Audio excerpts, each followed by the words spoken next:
See, in this world, there's two kinds of people, my friend. Those with loaded guns, and those who dig. You dig.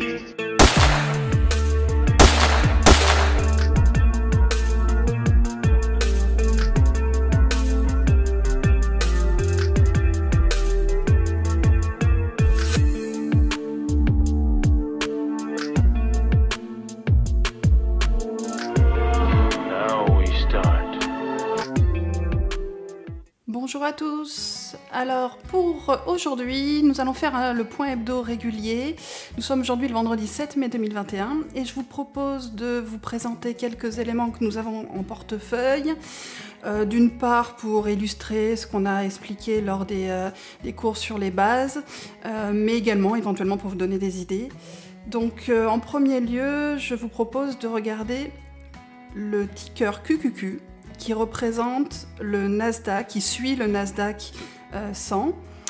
Ensuite, l'ETF qu'on avait déjà regardé lors du point hebdo numéro 1, me semble-t-il, donc ticker IWM, qui suit l'index Russell 2000. Et enfin, une idée du jour, de constituer votre portefeuille long terme avec les options. Donc voilà, tout d'abord pour commencer le QQQ, donc qui est le ticker pour l'ETF qui suit le Nasdaq 100. Alors en premier lieu, je vais vous présenter l'ensemble des primes que j'ai reçues en étant net vendeuse sur les options. Donc le tout premier notamment qui m'a rapporté 364 $. Donc vous voyez là sur le coding.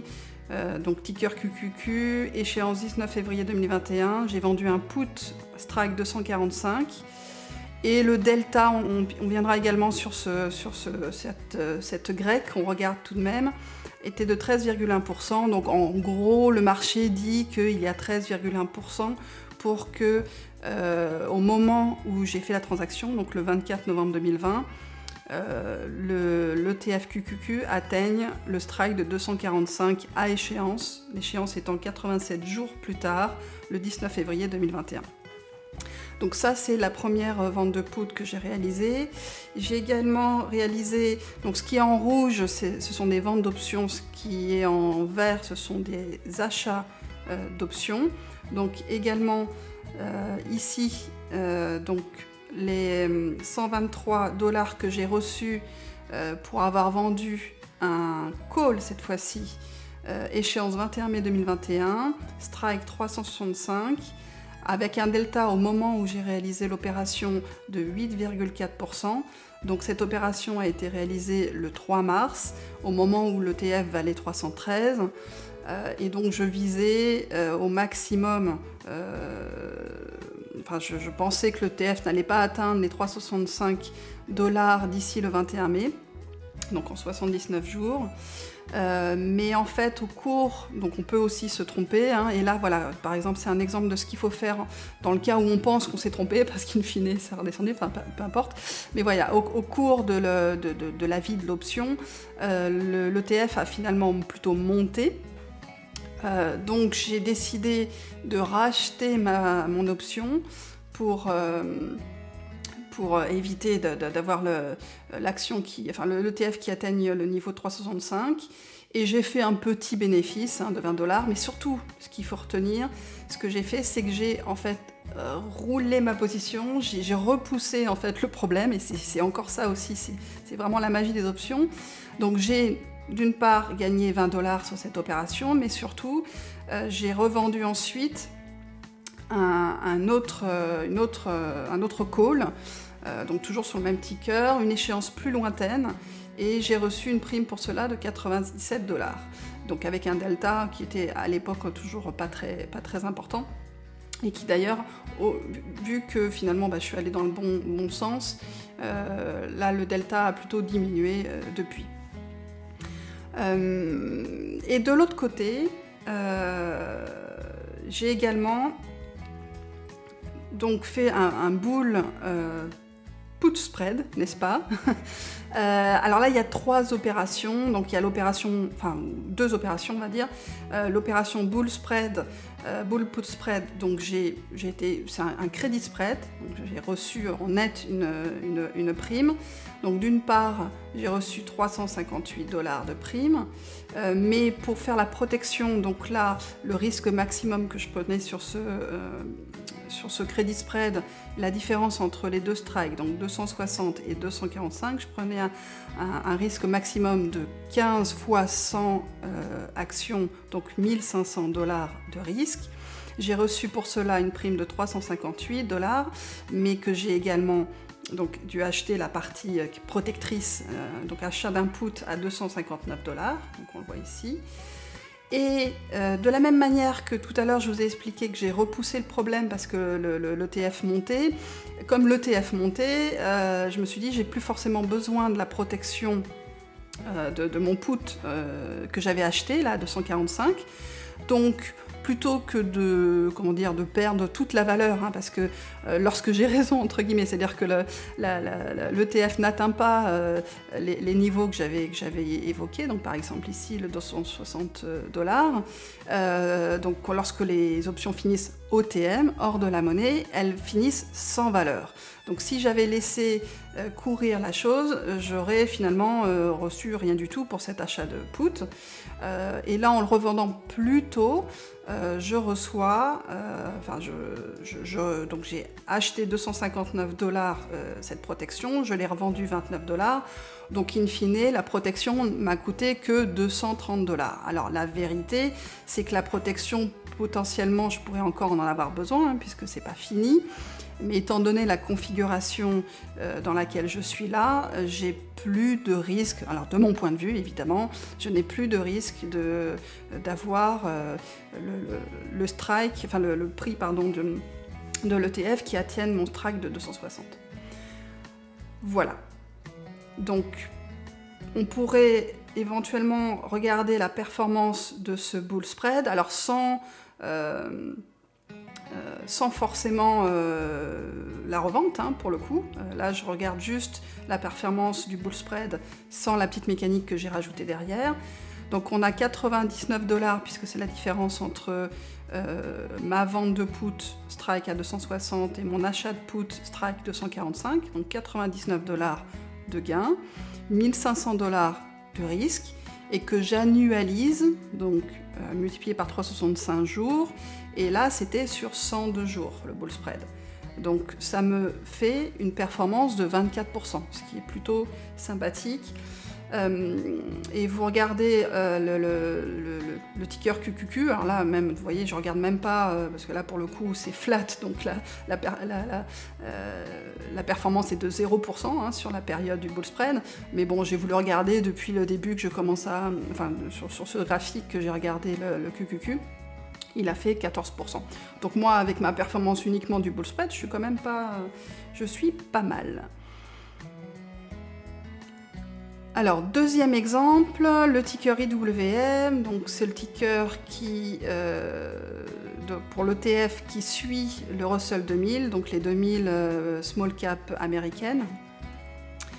Alors, un petit rappel du point hebdo numéro 1, voilà, le bull spread que j'avais réalisé, il n'était pas totalement fini, mais enfin, vous voyez, au moment où j'ai fait donc le point hebdo numéro 1, il restait très peu de jours pour la fin de ces options, à l'échéance de ces options. Et pour le coup, tout à l'heure je vous disais que j'ai revendu la protection du put sur QQQ. Là, voilà, là je ne l'ai pas revendu.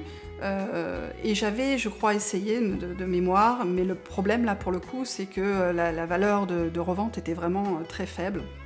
Donc c'était pas forcément intéressant. Et peu importe, enfin voilà, en tout cas je vous rappelle ce que j'ai présenté la dernière fois, donc le sous-jacent IWM, la durée 71 jours, les 2 strikes de la vente et de l'achat, le crédit net de prime 59 $, donc les 175 moins 116, évidemment sur une stratégie bullish, mais encore une fois, stratégie bullish plus, puisque je vous le rappelle, c'est gagnant si ça monte, c'est gagnant si ça stagne, et c'est gagnant aussi si ça baisse, du moment que ça n'atteint pas le strike de ma première jambe. Voilà. Et donc le risque perte maximale, effectivement, dans cette opération était de 1000 $. Alors, qu'est-ce que j'ai fait ensuite? Ensuite, j'ai un peu complexifié, pas tant que ça, mais en tout cas, j'ai voulu faire un peu plus. Alors, je vous montre l'ensemble des primes que j'ai reçues en prenant toutes ces opérations en compte. Donc, déjà, évidemment, le bull put spread dont on vient juste de parler. J'ai rajouté donc un autre bull put spread ici. Donc j'ai reçu une prime de 167 $, payé une protection à 113 $, et en fait fait la même mécanique que je vous ai présentée pour le QQQ. J'ai finalement revendu cette protection à 81 $. Donc ça a fait effectivement une perte nette sur cette opération 113 moins 80 de 32 $, mais comme je vous l'ai expliqué tout à l'heure pour le QQQ, ça me permet quand même finalement d'avoir une prime supplémentaire plutôt que de la laisser finir sans valeur. Alors je l'ai faite beaucoup plus tôt là pour le coup, donc on verra si j'ai raison, et de toute façon j'ai d'autres possibilités d'action évidemment, mais voyez, ce que j'ai constaté, c'est que le Russell 2000 était vraiment, et beaucoup d'ailleurs d'indices en ce moment sont en ce qu'on appelle en range, donc je ne suis pas forcément, même s'il y a potentiellement des risques, sur les marchés il y a toujours des risques, j'ai considéré en tout cas que j'avais pas forcément un énorme risque sur la baisse de cet ETF, donc voilà, j'ai repoussé cette protection. Et également, donc moi j'ai plutôt l'habitude de vendre des puts aussi à nu, donc sans protection, et là, bon voilà, je considérais que c'était pas un énorme risque. Et alors ce qui est assez sympa de voir aussi, là, ce que je voulais vous montrer, c'est une autre partie, donc tout ça fait au même moment, à la fois le bull put spread, et là en fait c'est ce qu'on appelle donc un bear call spread. Donc là je suis baissier sur cette combinaison de deux options.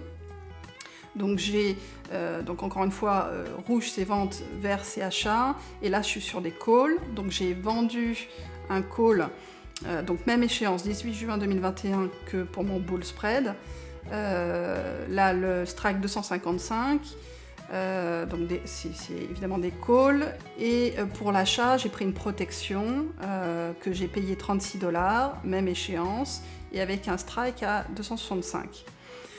Donc là j'ai représenté, voilà, les primes ici, celles que j'ai reçues et celles que j'ai payées.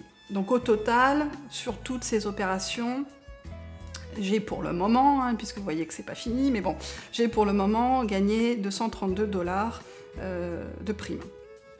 Alors, ce que je voulais quand même, c'est un peu la petite nouveauté de vous parler de comment on appelle cette opération où on a fait à la fois un bull put spread et un bear call spread. Si on les fait en même temps, c'est ce qu'on appelle un Iron Condor. Voilà, donc c'est assez marrant. Et surtout, ce qui est vraiment bien avec les Iron Condor, c'est que vous avez donc la possibilité finalement de prendre un risque. Alors je vais enlever, hop, voilà, de ne prendre un risque que d'un côté en fait, parce que si ça baisse, vous avez le risque des 1000 $ ici. Si ça monte, vous avez les risques des 1000 $, mais évidemment, vous n'avez pas un risque de 2000 $. C'est soit ça monte, soit ça baisse. Vous n'avez pas les deux. Et par contre, vous avez à la fois le gain sur cette jambe-là et le gain sur cette jambe-là. Donc c'est vraiment vraiment pas mal, et ça fonctionne évidemment parfaitement sur des marchés range, c'est idéal. Et donc Iron Condor, et donc là si on regarde un peu la performance, donc là IWM en range depuis le 4 février 2021, le moment où j'ai regardé ça, alors que moi sur la totalité, donc sur mes 232 $, j'ai risqué finalement que ça soit ici 1000 $ ou ici 1000 $ dans l'opération du Iron Condor, donc ça fait 23,2%, même pas annualisé d'ailleurs, là j'ai marqué annualisé, mais finalement c'est 23,2%, donc il faudrait faire l'annualisation, mais c'est vraiment puissant. Et enfin, l'idée du jour, donc c'est alors la constitution, ou en tout cas un point de vue, disons, long terme. Donc ce que je vous propose de regarder, donc j'ai pris là 4 tickers, donc le QQQ et le IWM, on en a parlé, donc je n'y reviens pas là-dessus. Le DIA, c'est le Dow Jones, d'accord, c'est le ticker pour l'ETF qui suit le Dow Jones. Et le SPY, qu'on aime beaucoup, c'est le ticker pour l'ETF qui suit le S&P 500. Donc là, j'ai reporté les différents cours de ces ETF, donc au 6 mai. Là, je suppose qu'on va prendre des options dont les strikes sont 10% plus bas que le cours. Et ici, dont les strikes, donc là je les indique, hein, les strikes, 20% en dessous des cours. Donc dans le cas où je prends des strikes à moins 10%, donc c'est pour ça que je parle de portefeuille long terme. Là, l'idée, c'est que vous ayez ça sur votre compte, d'accord? Donc vous ayez en euros, là je les ai convertis, que vous ayez quasiment 100 000 euros sur votre compte. Et dans le cas où vous voulez la stratégie plutôt à moins 20%, que vous ayez 87 000 euros sur votre compte. Et là, j'ai simulé les primes d'une vente de put. D'ailleurs, je n'ai pas écrit, mais il s'agit là de vente de put. Donc, vente de put avec une échéance au 17 juin 2022. Donc, bon, j'ai trouvé l'échéance un an. Voilà, je voulais un an. Donc, c'est un chouïa plus qu'un an, mais c'est 13 mois et des quelques jours. Et vous montrer, en fait, ce qu'on peut gagner en faisant ce type de schéma. Donc là, ce sont les primes, donc il faut multiplier par 100, hein, puisque ce sont les primes du contrat et qui concernent 100 actions, comme toujours. Donc là, en euros, si on faisait, ah oui, là je suppose qu'on fait les 4, bon, parce que ça m'amusait de dire qu'on fait les 4, évidemment, qu'on prend un contrat à chaque fois, par contre, hein, on ne prend pas plus qu'un contrat, enfin, c'est la simulation que j'ai réalisée. On recevrait donc 5 914 € dans le cas où on prend des strikes inférieurs à 10% au cours du 6 mai. Et de la même manière, le strike moins 20%, 3 500 € environ. Donc rendements qui font peut-être pas énormément rêver, j'ai envie de dire, hein, 5,4% annualisé, 3, alors annualisé puisque je vous ai dit, hein, j'ai pris une échéance plus grande que 12 mois. Mais bon, peu importe, vous regardez le 6% ou 4,1 ou l'annualisé, peu importe. Donc ça fait pas forcément rêver, mais j'ai envie de dire, c'est quand même en faisant que 4 transactions. Donc c'est quand même super facile, 4 transactions, et vous attendez pendant un an que ça se réalise en fait. Donc je ne vois pas forcément qu'est-ce qui est de plus simple que de faire ça. Et le petit truc en plus que moi en tout cas je ferai sur ce type de portefeuille, c'est, alors là je vous représente, je fais l'exemple avec QQQ, je vous représente le graphique d'évolution de l'ETF QQQ. J'ai remis les dates parce que je sais pas, j'avais enlevé effectivement le bas des cours, mais vous voyez, donc là c'est janvier, février, mars, avril, mai, juin, juillet, août, septembre, etc. Ici janvier 2021 et ici évidemment on est en mois de mai. Donc si je représente les strikes moins 10 et moins 20%, donc moins 10% on est ici, hein, pour le QQQ on est à 298, à peu près 300. Et moins 20%, on est à 265, donc on est à peu près ici. Donc pourquoi je vous représente ça? Pour regarder où est-ce que ça nous amènerait par rapport à l'historique. Donc là, encore une fois, qu'est-ce qu'on fait? On fait une vente de put. Et donc, vente de put, donc l'acheteur de put, il a le droit de vendre, et nous, on a l'obligation, dans ce cas-là, d'acheter si l'acheteur de put exerce. Donc typiquement, si l'action, l'ETF descend en dessous, par exemple, on a pris ce strike-là. Alors s'il descend d'ici l'échéance, on parlera également aussi du principe d'échéance, hein, mais si d'ici le 17 juin 2022, l'ETF atteint le strike de 298, vous avez, dans le cas, donc encore une fois, que l'acheteur d'options exerce son option, vous avez l'obligation d'acheter l'ETF à ce niveau-là. Donc, que représente ce niveau ? Ce niveau, vous voyez, il est plus ou moins le niveau de septembre 2020, avant la chute qu'il y a eu quand même là en septembre, mais à peu près ce niveau-là. Alors que le strike de 265 représente plutôt le niveau de l'été dernier, donc à peu près juillet 2020. Donc, ce que ça veut dire, donc avec cette vente de put, vous vous placez dans la configuration où vous avez quelques mois en arrière. Alors, évidemment, portefeuille long terme, on suppose qu'à long terme, tout ça va monter. Donc, qu'est-ce qui s'est passé avec ma vente de put? J'ai reçu une prime, d'accord ? 5914 dans le cas où je fais les 4, hein, imaginons, ou si je fais que QQQ, donc là ça fait, bonne question, ça fait 1950 $, hein, alors attention, là c'est des dollars, pour ici, donc ça ferait 30, non pardon, ici par exemple 29 000 $, 30 000 $ à peu près, et ici si on fait celui-là 26 000 $, il faut multiplier à chaque fois par 100, hein, donc d'investi. Donc voilà, premièrement, je reçois la prime, ensuite je me place dans une configuration où j'ai gagné quelques mois par rapport à mon achat, et sur du long terme, je présuppose que ça va monter. Moi, ce que je ferais plus particulièrement, donc là vous auriez en gros voilà, un rendement 5,4% annualisé par exemple.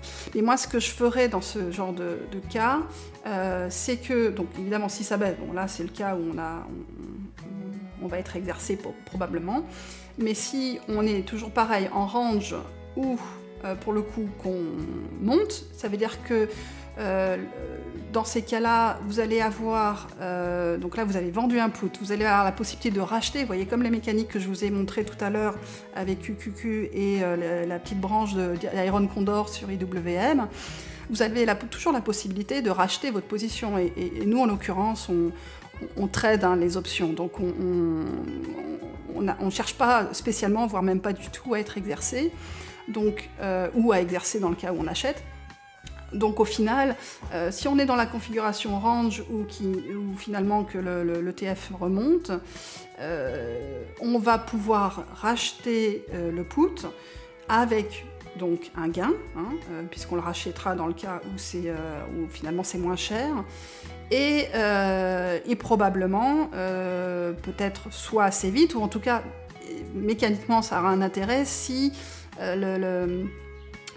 on est bien avant l'échéance du 17 juin. Donc imaginons, allez, à mon avis c'est fortement probable qu'on fasse comme ça, mais imaginons ça se produit dans les 3-4 mois qui viennent, donc par exemple 3 mois, et je gagne, alors peut-être pas exactement la totalité de ma prime, elle ne tombe pas à zéro, hein, c'est certain, mais voilà, je gagne une bonne partie de cette prime qui va baisser, et en fait je roule la position.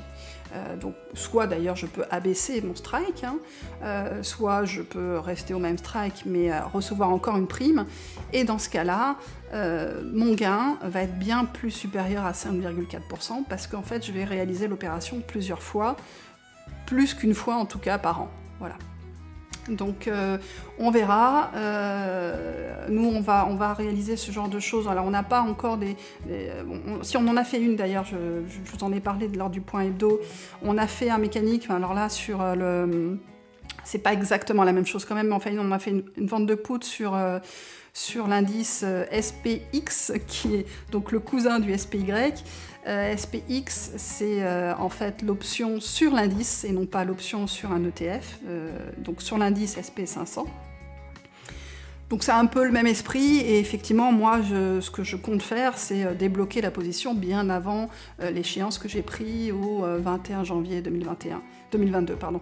Donc n'hésitez pas à regarder la vidéo, hein, sur ce point hebdo du vendredi dernier, où j'en parle brièvement, en tout cas, mais j'en parle. Mais voilà, c'est quand même le type de manipulation que j'aime bien faire. Voilà, c'est tout pour aujourd'hui, j'espère que ça vous a plu. À bientôt, merci. Merci à tous pour votre temps et votre attention. N'oubliez pas que ce contenu est entièrement gratuit, et si cette vidéo vous a plu, alors n'hésitez pas à vous abonner, liker et partager pour nous encourager. À très bientôt, ciao!